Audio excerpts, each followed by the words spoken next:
Hey, I'm redoing a video that I did yesterday, and though I, slightly misspoke in the video, I also just happened to delete it by mistake. I was trying to delete something else that was, I don't know, I saw a glitch or something I posted a while back that said it was uploading. I'm like, well, I didn't want to post that anyways. But anyways, so enough of that. The video I did yesterday, and I think it's important. It was why the post-tribulational view downplays the cross. Okay, and why does it downplay the cross? Because you know everybody who believes in the post tribulational view, they'll they have trouble differentiating Israel with the church. And so when they read this big prophecy in the Bible here in Daniel 9:24, they apply it to the church wrongly. Okay, so let's read what it says here, and I'll explain to you how this cannot be the church, and how it's obviously talking to Israel and referring to Israel. So it's Daniel 9:24. This is something Daniel was told. It says 70 weeks are determined upon thy people and upon thy holy city to finish the transgression and to make an end of sins and to make reconciliation for iniquity and to bring in everlasting righteousness and to seal up the vision and prophecy and to anoint the most holy. Okay, so it says 70 weeks are determined upon thy people and upon thy holy city. Who's Daniel's people? It's Israel. Okay, what's the holy city? It's Jerusalem. Remembering that Christians were not given land here on earth. Okay, so what's the point of the 70 weeks?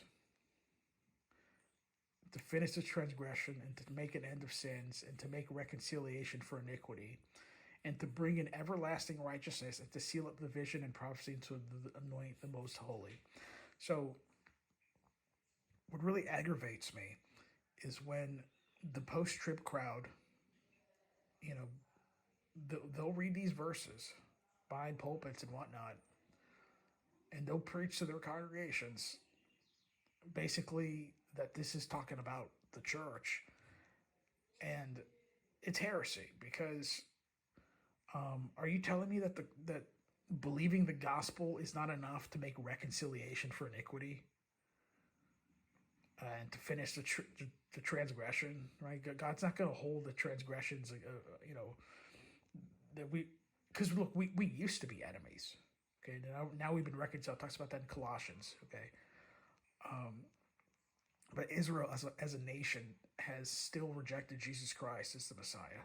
Okay, and the 70 weeks, culminating in the Great Tribulation, it's that's what it's going to take for Israel to acknowledge that Jesus Christ is the Messiah. Okay, and they're towards the end of it, they're going to be crying out for him. Okay, and he's going to come rescue them. Read about that in Zechariah chapter 12. And look, believers, you believe the gospel, you have the righteousness of God imputed onto your account. Okay, and God's righteousness doesn't go down. He's not going to be less righteous. So of course, because he's an everlasting God, his righteousness is also everlasting. And if you've that imputed onto your account, then as a believer, you already have everlasting righteousness. Okay, Israel doesn't have that yet because they've not believed on Christ. Okay, so no, this is not talking about the church. If you think this is talking about the church, then you downplay the cross, because again, you think that that there's something else that makes you right with God besides believing the gospel of Jesus Christ.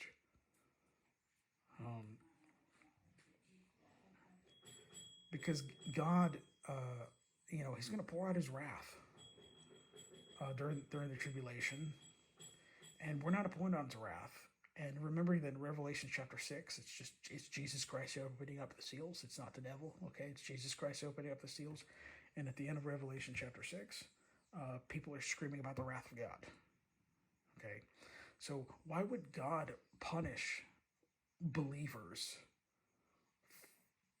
for supposedly not believing the God? Like, he's going to punish the world for not believing the gospel, and judge the world and Israel for not believing the gospel. And look, we believed the gospel, so there's no point of us being here. Plus, we're ambassadors for Christ.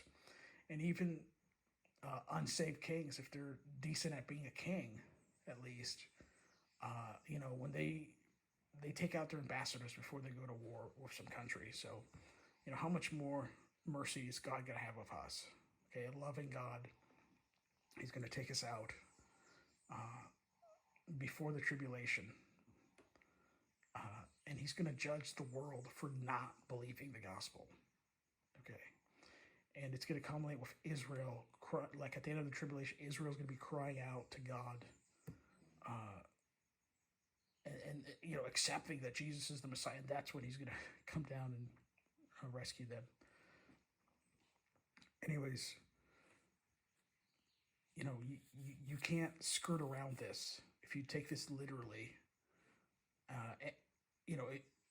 If you read this literally, but you apply it to the church, you're going to deny the gospel. Because remember, right? If we've already believed the gospel, but that's not enough to make reconciliation for iniquity and to have an everlasting righteousness, then you're just preaching heresy. Anyways, I heard the bell my grandma rung for lunch. Take care.